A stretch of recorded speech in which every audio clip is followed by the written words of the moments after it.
Okay, so we have to address the one comment. Yes, I do have almost a 145-pound dog who is an abused rescue. We got him from Dove Friends League. And what we didn't know, really, is that he was as abused as they said.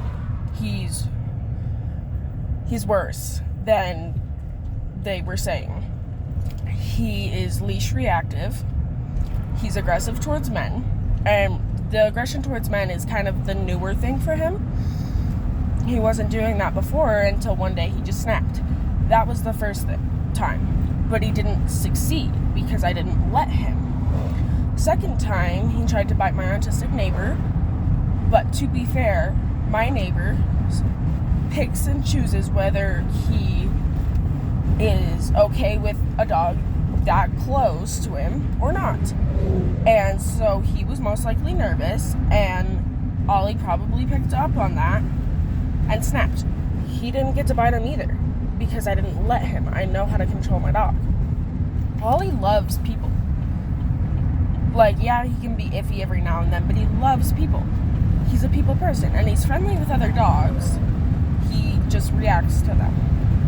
Like, if he's not on a leash, because we're at my house or whatever, he does just fine with other dogs. He's actually scared of my grandma's little dachshund mixed with a chihuahua.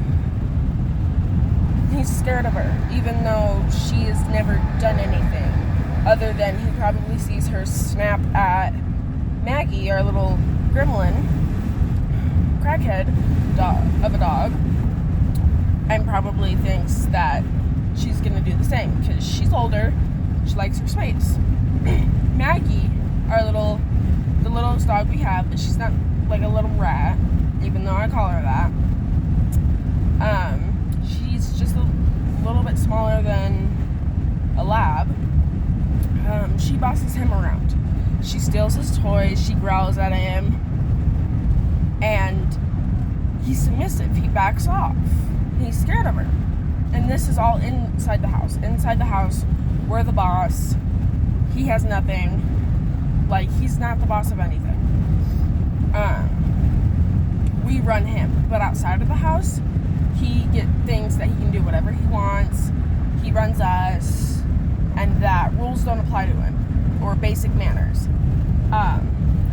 We were told that he lived in an apartment before we got him. And he does have a pretty significant happy tail, but not enough to where he has gotten a wound on it, at least yet. And so, because of his happy tail and his size and him being in an apartment, I'm not saying that you can't have a big dog in an apartment. I'm not recommending it, but because he has a happy tail and he's so big, his tail was constantly banging on the walls, the cabinets, everything. The neighbors were complaining. So, whoever owned him kenneled him and yelled at him and all of that because he doesn't like yelling. And when anyone yells at him, he runs and hides in our kennel. So, raising your voice doesn't work. Sudden movements just near him doesn't always work. Like, it scares him. A lot of things scare him. But he was never walked. He was never really taken outside because we have a backyard. Pretty large one. Not compared to two of the people in our neighborhood who have large backyards. But we have a decent size, big enough to fit 3 dogs, and still have plenty of room for our gardening and all that. If you say who wants to go potty or who wants to go outside or potty or outside in general, he is so excited. He's doing spins, he's barking, he's whining, he's making his Chewbacca noises. I mean, he loves our backyard. And if you are dressed and you have shoes on, he automatically thinks you're taking him for a walk. Excuse me. Or anytime you go near the fish tank, which is where we have all of our dog things. It's an old TV that a fish tank's inside. But anyways, if you go near there, he automatically assumes you're taking him for a walk. Or if you even rustle around with the leashes, he's right there, ready for you to take him for a walk. He's the pickiest dog we've ever owned. I mean, he doesn't know how to be a dog. He doesn't know how to act or anything. Like, he was beaten bad. If we go to pet him, like, he squints and he ducks. He's so scared. We're lucky that he trusts us enough to roll over, show us his stomach, because that's him being vulnerable, because he trusts us to protect him when he's vulnerable. In the house, he's just a big teddy bear, but outside of the house, he's something else. He's not the same. He's pulling and lunging at other dogs across the street. He's barking at them, but still not showing aggressive body language. He's showing the same body language that we had with our last Mastiff mix. Like, hey, I really like dogs, but I've never really been socialized, so this is what I think is okay. Because every single time we accidentally let our old Mastiff mix go, because he would give us leash burn, he went right to the dog and was so friendly and was trying to play and all of that. It's the same with Ollie. But we're iffy about him meeting new dogs because my brother's male dog didn't like Ollie. Excuse me. And so they were fighting, and so we had to separate them, do rotations on who can be out when, all of that. And it was a whole thing. So we didn't know if Ollie was going to take that as a bad situation and turn that around and think, oh, well, I need to protect myself, because he wasn't protecting himself. Like, yeah, he was barking and growling as well, but he wasn't actually really defending himself. So we didn't know if he was going to take that and do the same thing towards other dogs. So meeting other dogs is iffy. If we know those dogs and we know that they're mellow and gentle and are really good with other dogs, then it's fine. And just like we have this one Irish Wolfhound in the neighborhood. She's about 2 years old, I want to say now. Maybe less, 1.5 max. And her owner walks her lots and walks her all around this field that we have. And I didn't even realize they were there one day when I was walking Ollie, working on recall, all of that, because this field has like almost nothing around it. There's like not as many distractions as there is when I go to the park field with him. So if he bolts, it's fine, because like I can still get him in that field. If he bolts in the park field, he's gone and I'm not getting him back, and it's gonna be a whole thing. But she was walking, we decided to let them meet. Her dog was off leash, and Ollie, his leash was dropped, but as soon as I saw them, I picked it up and I held it, because I don't like how everyone says, oh, when your dogs meet, you want to have them off leash, because if a dog fight breaks out and you don't have a leash to grab them with, then like it's not going to be a good thing. It's not going to be a fun experience. It's going to be nasty and just keep getting worse. But so they met and they did perfectly fine. It probably helped that she is a girl and not a male. Now, I don't know entirely. I'm just taking a wild guess. But he does really well with my autistic neighbor. My neighbor has sensory issues and doesn't always like dogs really close to him. He owns 3 dogs himself who can't behave. But no, Ollie likes when he pets him, and as long as there's no other dogs around, he's chill and he just stands there, lets him pet him. At one time, he let him kiss him on the head and did just fine. Well, one day he just randomly snapped.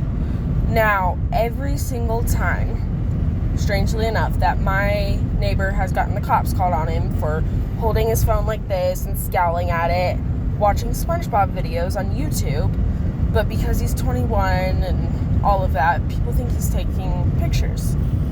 He doesn't. But I can see how it kind of looks like that. But the park is the one place he can go independently. He's not going to be able to drive. He's looking for a part-time job. He hasn't gone to college because he doesn't want to, which is fine. Like, all of these things are his choices except for the driving part. He gets overwhelmed really easily, and same with frustration. It doesn't take much to make him mad. Hold on. But no, he has all these factors that play in. But Ollie is really calm and gentle with him. Ollie has the gentle demeanor as long as he's not outside of the house. Like, he is just a sweet boy. It just, his past doesn't help him at all. Because he thinks that everyone's out to get him, out to hurt him, stuff like that. And that's just not true. But every single time my neighbor gets the cops called on him, I am somehow at the park walking Ollie. And Ollie does just fine. Like, my neighbor technically isn't really a man. At least to Ollie, because he doesn't have a beard yet or anything. But, like, he's just a ticking time bomb in general. And it's just kind of sad. But every single time when I have to go help because my neighbor doesn't always know what and can't comprehend what's going on, what he needs to do, he automatically thinks he's in trouble because the cops show up. Because typically when the cops are showing up, you're in trouble. But he's not, because he's not taking pictures. People just need to genuinely be more educated on autism. Like, if you just watch him for 5 minutes, you will see him stim. You will see, like, he's overly friendly. You could not even know him. He doesn't know you. And if you walk by, or simply walk by, he goes, "Hi, I'm Caleb. How are you?" Or, "What's your name?" He's overly friendly. Do you think, like, I used to be that way, but now I'm like, okay. You don't just walk up to random people being like, "Hi, I'm Caleb," or "Hi, I'm Olivia." Like, whatever. You don't just do that. But he does. That's his thing, is to be friendly, because he was taught that if he's not, it's kind of rude. And we don't want him to think that, but I'm trying to fit my phone in my dad's thing. But if he thinks that, he thinks that. Like, that's his thing. If he wants to be friendly, that's cool. Like, he's 21 now, so stranger danger shouldn't have to be a thing for him, because he shouldn't have to worry about that. I mean, yeah, he shouldn't try to figure out the people that he should stay away from, but because he's 21 and he's not 13 or 14, I keep thinking it's last year, but since he's not 14 and he's also not a woman, girl, whatever, he doesn't really have to worry about stranger danger or people in general. Like, he's an adult now. But every single time he gets the cops called on him, I go over and help, because I know his rights, my rights, and all of that. My Mastiff sees the cops, because strangely enough, they always happen to be men.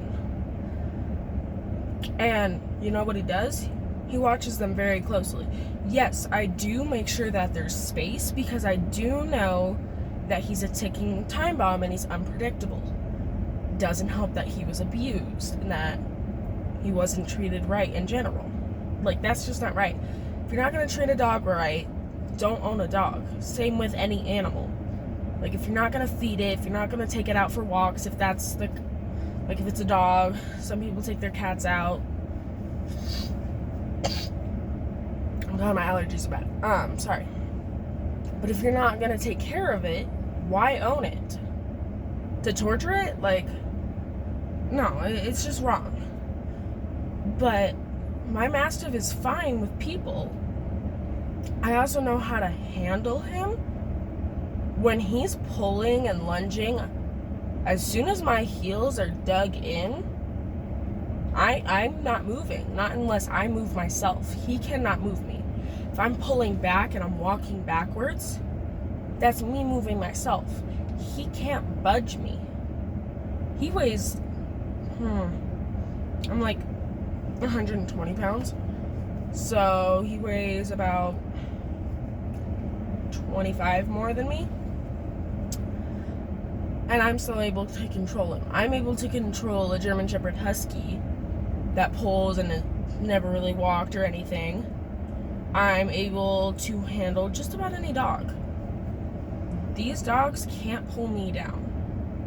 Now, my old Mastiff, when I was not experienced with a big dog like that or anything, yeah, he could pull me down. And he did every now and then. I wasn't allowed to walk him by myself because I would accidentally let the leash go, and I mean literally accidentally, because he would be pulling so much, and his leash was this, what is it, thicker thread? I don't know, it was pretty thick though.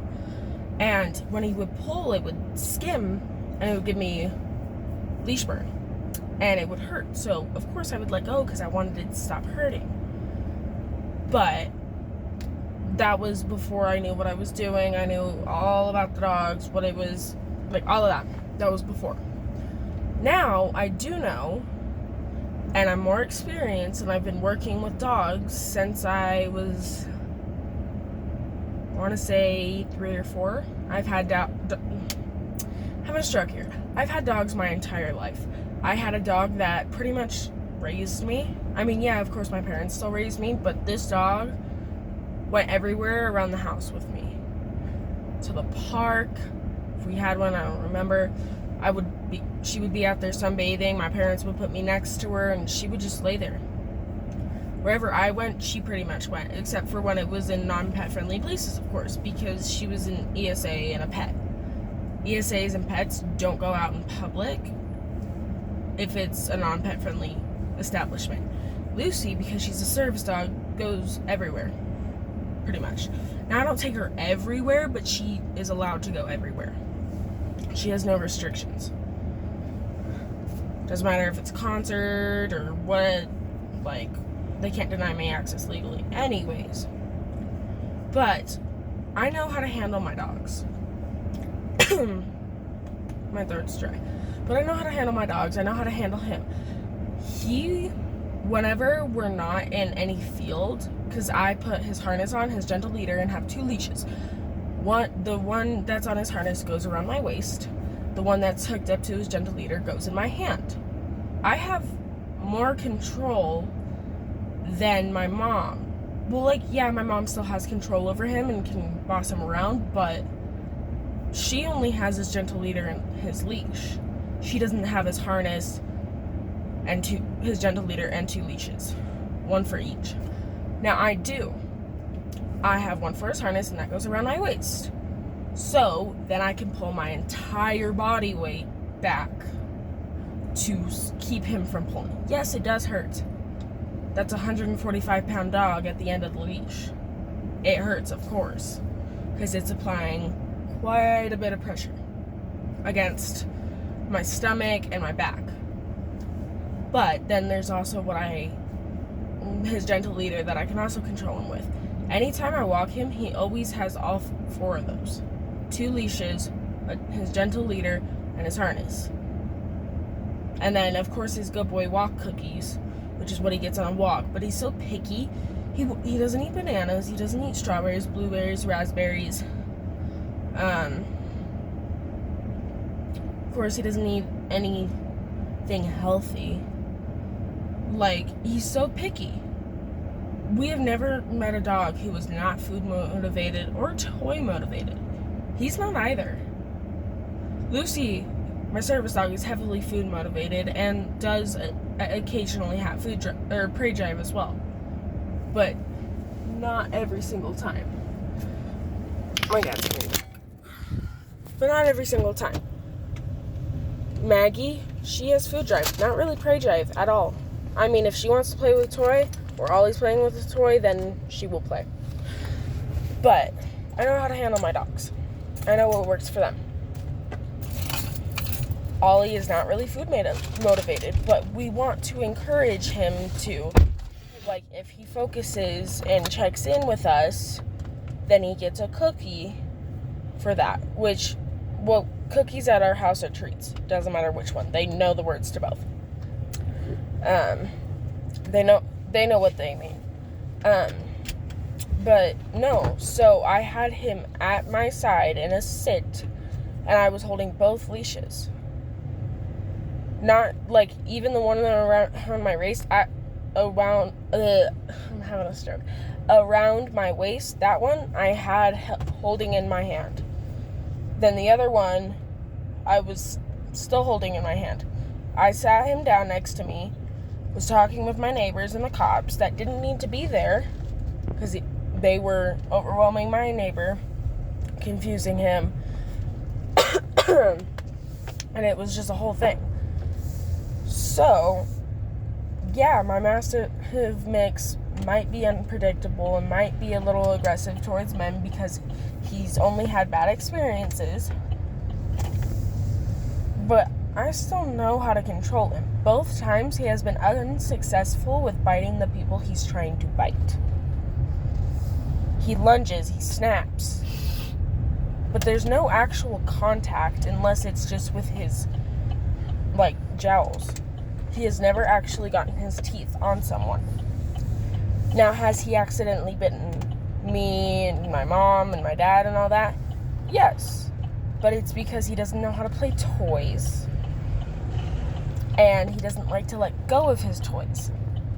And we're trying to actually teach him how to play toys. Like, hey, you give this up to us nicely, we throw it, and then you bring it back to us, and then we throw it again, and all that. No. If we're even, like, he'll bring it to us, but he just shows us. He doesn't let you have it nicely. Drop doesn't work, give it doesn't work, nothing works with him. He's stubborn, and that's what mastiffs are. They're stubborn. But no, like, that's the only time he's really actually bitten us, is when we're trying to take the toy from him, either because he's destroyed it, or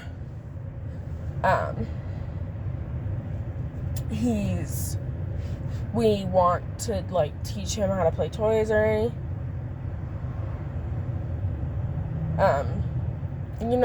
anything like that. He will accidentally bite us. Now, we don't hit him for that. We don't hit our dogs. I mean, when they're puppies, do we throw shoes at them for chewing them? Yes, but it's never hard. It's like a little toss. And then they're like, ooh, the shoe fight's back. I don't think I'm going to keep chewing shoes. But that's not abuse to toss a shoe at a dog. And what I mean by a toss is it's like this. That's literally what it is. Or we will slam it on the ground right next to them, but not actually hitting them. It scares them enough. But no, like, we don't hit him or anything. Do we raise our voice and say, gentle, that hurts, and sometimes even take the toy away? Yes. But that's not abuse to set a boundary. It's not abuse to tell your dog, like, hey, that hurts. We either need to be gentle or we're not going to do this anymore.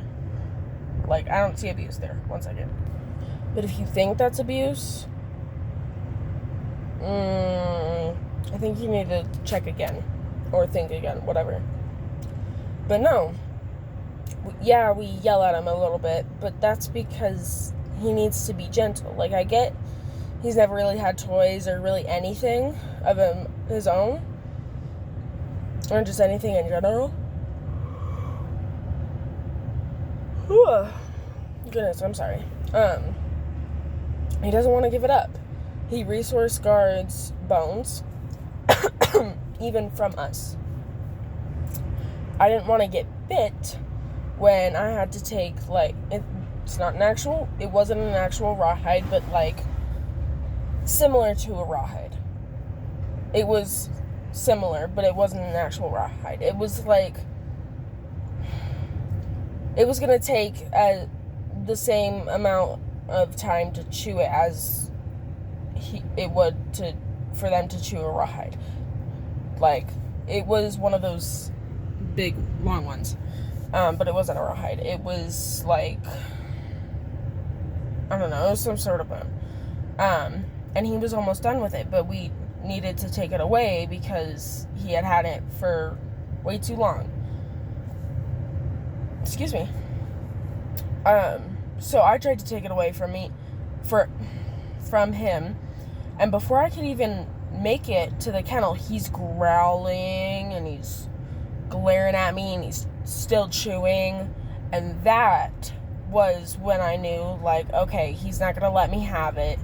I need to go get my mom, who he does listen to. He sees her as the boss out of the people who live in my household, which it's me, my mom, and my dad. He doesn't listen to me or my dad, really, but he does listen to my mom. I smell French fries. I'm over by Wing Shack and Jimmy John's and all that. Oh, well, now I want French fries. Damn. Anyways, but that's just his thing. So I got my mom in. She took it away from him. But I also had to help. Sometimes we have to pry his jaw open. And when it comes to a toy and he's growling, like, I know that that's play growling and I don't have to really step back. I mean, I should, because he's going to accidentally bite me when I'm trying to take it away. So then play with him with it. Play with it with him. I don't know. But it, like, I know the difference between actual aggression and play aggression, or whatever you want to call it. Because he sneezes. And when a dog sneezes, they're playing. My dogs sneeze all the time. Like, my service dog will snarl and show her teeth when she needs more space, but then right after she sneezes. She's just being a dog. She doesn't do that out in public, but when it comes to dogs she's playing with, if she wants space, she will snarl, she'll growl, she'll show her teeth, but then sneezes right after to tell whoever she's playing with, hey, I'm playing. I don't actually mean it or whatever. I don't speak dog. All I know is when they sneeze, they're playing. That's what he does. Is when after he growls for a little bit, he sneezes. And so the aggression is awkward. Like, it's random. We didn't expect aggression from him at all. He's met plenty of men. He's met most of my mom's work friends. We have Jose, Lucas, Josh, with my brother. He doesn't like my brother, but he's okay with him. Ben. He's met some of my uncles. He's met some of my cousins and all that. And he did just fine. But all of a sudden he's snapping and he's off the walls. Me walking into that situation with a dog who tends to be aggressive, or can be, wasn't making the situation worse. My neighbor has a pretty severe autism. He doesn't comprehend what's going on. He repeats things. He's always confused. He's almost always stimming. Like, he does all these things. And so, hold on.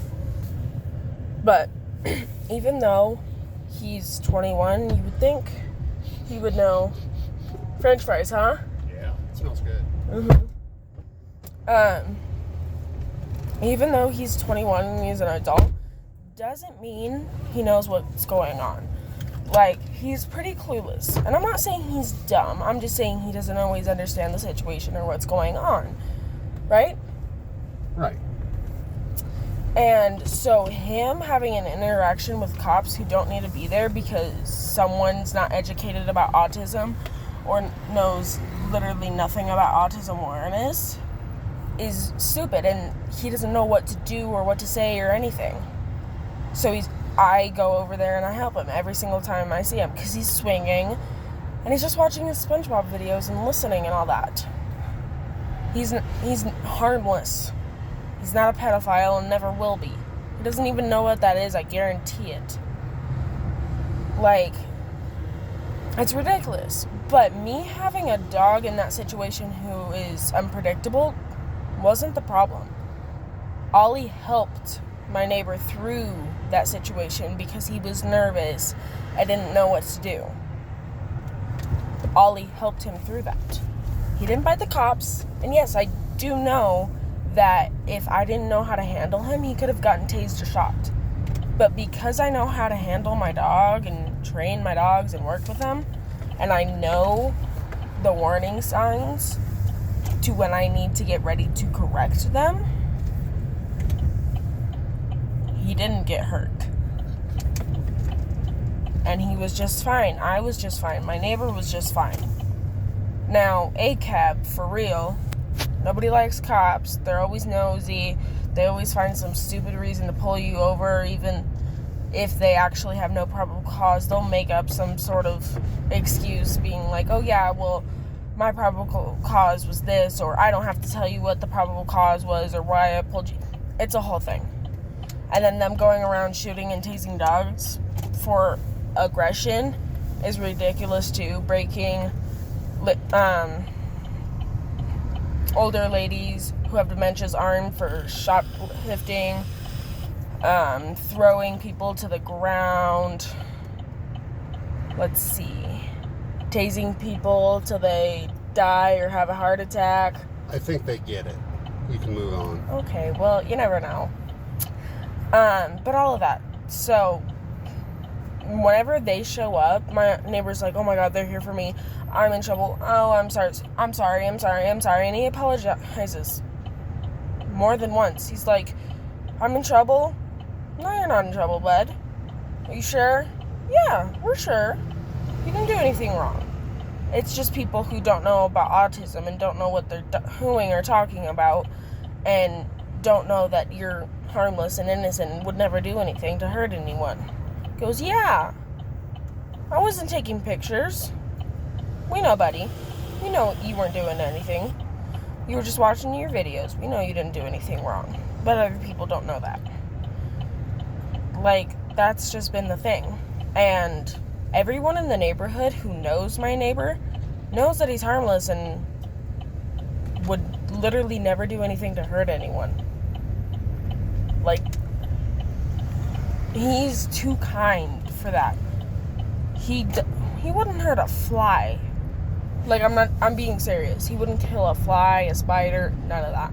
He's pure of heart. There you go. So, calling the cops on him because he looks like he's taking pictures isn't the answer. Whenever after the cops talk to him, I always see men, plenty of men, grown men, at the park. If you're so threatened by my autistic neighbor trying to enjoy the park, swinging and watching SpongeBob videos, if that's so threatening to you, send your husband or your boyfriend over to go talk to him if you're so threatened and scared by that. Like, it's ridiculous. My goodness. Boy, that is a dirty Nissan. They're going to the car wash. Oh, good. At least I think. Sorry. It's going to rain in, like, the next hour. Yeah, I gotta hurry up and walk loose.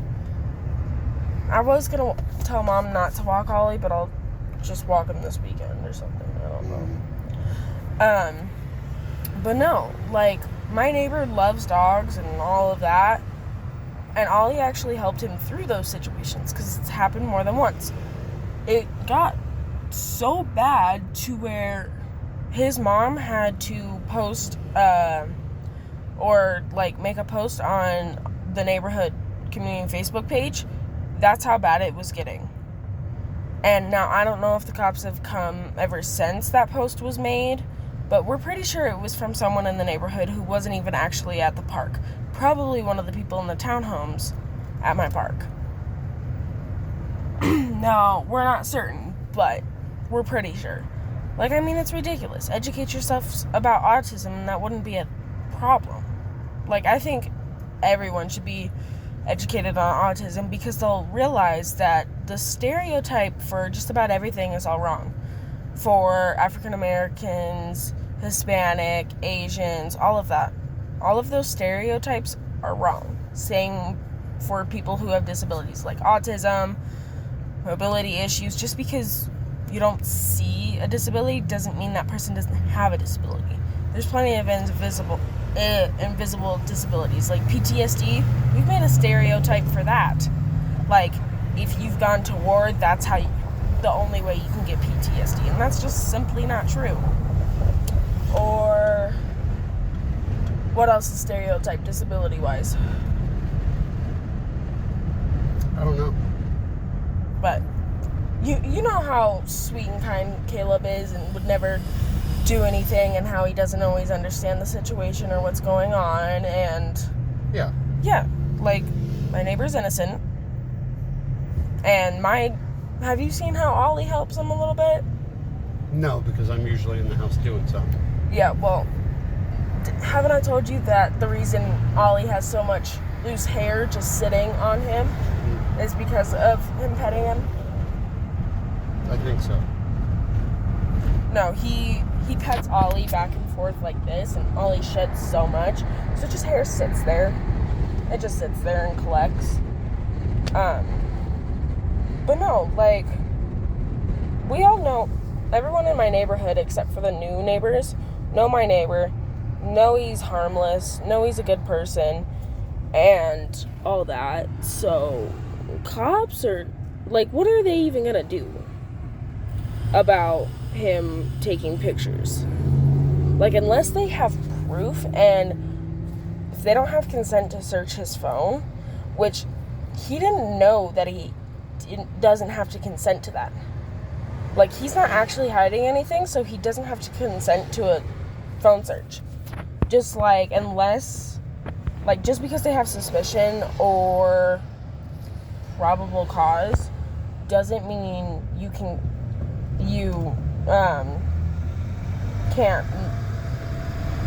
don't have to consent to that. Like, say we got pulled over and they were like, well, we smell weed or whatever. If we have nothing to hide, like, yeah, you would be like, oh yeah, go. You might think then if you have nothing to hide, let them search. No, because that's an invasion of privacy. If you have nothing to hide and you know that, and you know there's nothing to do with weed, then don't let them search your car. Same with, unless they have a search warrant, which they can get that. Can't they get search warrants for vehicles too? Absolutely. Yeah, unless they have a search warrant. No. They have no right to search anything. Like, if they wanted to, if like randomly SWAT wanted to search our house, until they get a search warrant, they ain't coming in. They can't even, can't they not even be on our porch? Here's the thing with cops. They have guns. Yes. They can do anything they want. Well, yes, but if they, until they get a search warrant, don't they have to stay off the porch? No, they can come up to your porch. Okay, well. Anyways, technically what? I mean, technically, they can have to wait for a search warrant to enter your home unless you invite them in. It's like the same rules for vampires apply to police. They can only come in if you invite them, but there's plenty of loopholes, and some of them will just do it anyway, and they'll worry about the consequences later. What consequences? They never did any. That's kind of the problem with them. Like, I don't know if you guys heard about this, but I think, I don't remember what state it was, but there was a homeless guy who was with his PTSD service dog, Sunshine, doing literally nothing, but had gotten many more warnings for a law that didn't even exist. Panhandling. Oh, panhandling. Yeah, but it was like on where he was standing. You know, that separates the roads? Stop. I can't remember the circumstances, but Well, no. What are the things that are in the middle of the roads that have the trees? Yeah, he was told multiple times that he couldn't be asking for money on the medians. Like, he was told that he can't camp out on the medians. Like, that part wasn't a rule or anything and wasn't a law, but apparently totally is. But no, he wasn't actually even panhandling. He had a sign. He wasn't even talking to people other than, hi. Oh, I'm okay. No, they were willingly giving him money and dog food for his dog. And then eventually they were like, no, come on, give us your ID. He knew his rights. He knew his laws. He went through the military. He was a veteran. He had his PTSD service dog and all that. She was so sweet. She even wore a hat. That was so cute. She wore a hat and her name was Sunshine. Anyways, but then at one point, while they were arresting him, Sunshine was doing her job, which is to help her handler who was in distress. And he was in a lot of distress because they just, like, slammed him against the cop car and were twisting and bending his arms every which way. She jumped on the cop car, then got down, then was sniffing, and the woman who was arresting him was like, I don't think he'll bite. Then the cop who the body cam footage was shown on said, he just bit me. Sunshine didn't even touch him. And so he deployed his taser and tased Sunshine. She ran off and later got hit by a car. Now, Sunshine's handler at that point, as soon as she got tased and was running off, resisted, even though he wasn't happy and he was upset and they shouldn't have tased his dog. Yes, absolutely. But they were like, stop resisting. Yes, he was white, but still. He wasn't doing anything. He wasn't resisting. He was trying to go get his dog. Because she ran off. And he, like, was lunging and jumping, trying to get away from them to then go get his dog, and they wouldn't hit him. They tackled both of them at that point. And that was just wrong. Like, they make up so many laws or so many rules, and it's just awful. So, my neighbor doesn't know his rights because he's not entirely good with anything. Sometimes he knows what's going on, but most of the time he doesn't. I'm not saying he's dumb. I'm just saying that his autism makes it challenging for him to live his day-to-day life. if the cops were good ones, he wouldn't have to know his rights. The cops would know. Yeah, and right, but he doesn't have. They just asked for his phone. They didn't ask, like, hey, do you consent for a phone search? They just took his phone and was like, unlock it, blah, blah. Mm-hmm. And I said good cops would. Huh? I said a good cop would. Would just take his phone? Would not. Yeah. No. They just took his phone and said, unlock it right now, blah, blah, blah. And he doesn't have to consent to a phone search because he knows he has nothing to hide, but he doesn't know that he doesn't have to consent to that.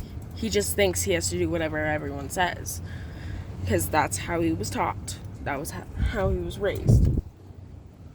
But no, like that, if that wasn't a thing at all, it wouldn't be a risk of me taking my unpredictable 145-pound dog into that situation. That made that situation better because I was there and present and able to help my neighbor, and plus, my dog calmed down my neighbor because he was wound up. So, let the whole dog part and what makes the situation worse and what doesn't, how about you leave that to me, because I know what I'm doing when it comes to my neighbor, cops, and my dog. Go watch the videos that he is in.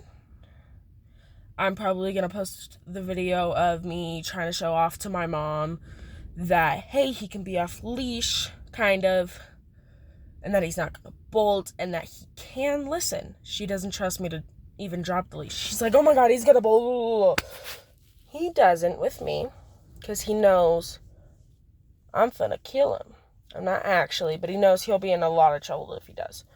But the whole thing with me letting go of his leash, I'm always watching. Wherever he looks, I look. Like, you pay attention to his body language, you pay attention to ears and all of that. Pay attention to your surroundings, and he can be fine. He can run around, you can do recall, all of it. That video that I will post later is a perfect example of that. I'm watching where he's watching, I'm walking away, recalling him, all of that. He's a big dog. He has a lot of power. He's an American Bulldog Mastiff mix. His bite force is 861 psi. He can do a lot of damage. He's 145 pounds. Again, big dog.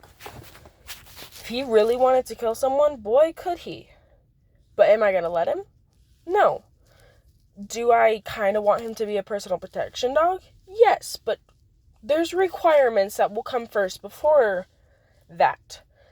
Like, hey, we can't just show aggression to every man that we see unless that person is a threat. Most of the time, they're not an actual threat. So I need to teach him the difference between someone who's a threat and someone who's not. Doesn't matter what gender. Then we also need to work on him being able to heel or at least loose leash walk, because we will hopefully have gotten his leash reactivity gone. I wouldn't say gone, but like trained. I don't know, but to where he's not leash reactive. That's the first step. Second step is loose leash walking or a heel. Because then, if he's loose leash walking, even better is a heel, then he can be off leash and do just fine. That's the goal. And then once we get there, and all through there, we're between the working on leash reactivity, we're going to work on what's a threat, what's not a threat, and all of that. So that'll play in along with, hey, we're not supposed to react. Yes, we can absolutely watch, but no lunging, pulling, none of that. So there's a lot of things to work on with this dog. I like to say he's a little bit broken because he never knew how to be a dog. He was never taught. His situation was bad. It was horrible and just sad. But no, I know how to read the room or whatever. It wasn't a room because it was at my neighborhood park. But I know when I should get involved with a situation with a dog or not. Okay, first time it was 3 cops. Second time it was 2. I'm hoping one of them, because there was 2 in one car and then another in another car. Like 1 in one car and 2 in the other. So I'm hoping the one that wasn't driving, where there was 2 in one squad car, that one was a rookie. If it wasn't, then it was so unnecessary.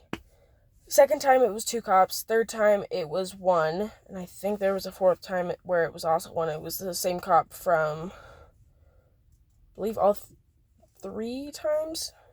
It was either 3 or 4 times. But it's ridiculous. Educate yourself about autism and that wouldn't be a thing. But I know when I should go into a situation and when I shouldn't. Because I know how to read the room or the area or whatever. The air. My neighbor doesn't. Anyways, my neighbor doesn't. But I do. So me bringing my dog into that situation, yes, it could have made that worse. But because I know what I'm doing, it didn't. So that's what I meant by mind your own business and not tell me what I should do and what I shouldn't. We're already past that. Those situations where I've brought that dog in are in the past now. We're in the present, looking at the future. me bringing him into those situations did not make them worse. Because I brought him into every single one because I just happened to be there. Right place, right time. 2 of the times, I was right next to my neighbor and then a cop pulled up. That's when I really gripped the leash and watched my dog. But at the same time, if you're nervous and you're all that, that's gonna your dog's gonna pick up on that and gonna react. So, yes, I was putting tension on the leash, but not to where he was like, and started protecting. No, I had enough to where I had a good grip on him, and if he were to get up, I would still have a handle on him. But I wasn't showing any emotion. Wasn't angry, wasn't sad, wasn't anxious, nervous, whatever.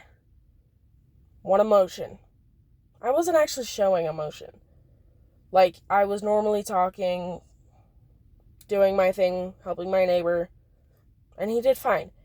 But I'm pretty sure the first time that he tried to snap at someone, I was having a lot of emotions because it was about the person that he went and snapped at.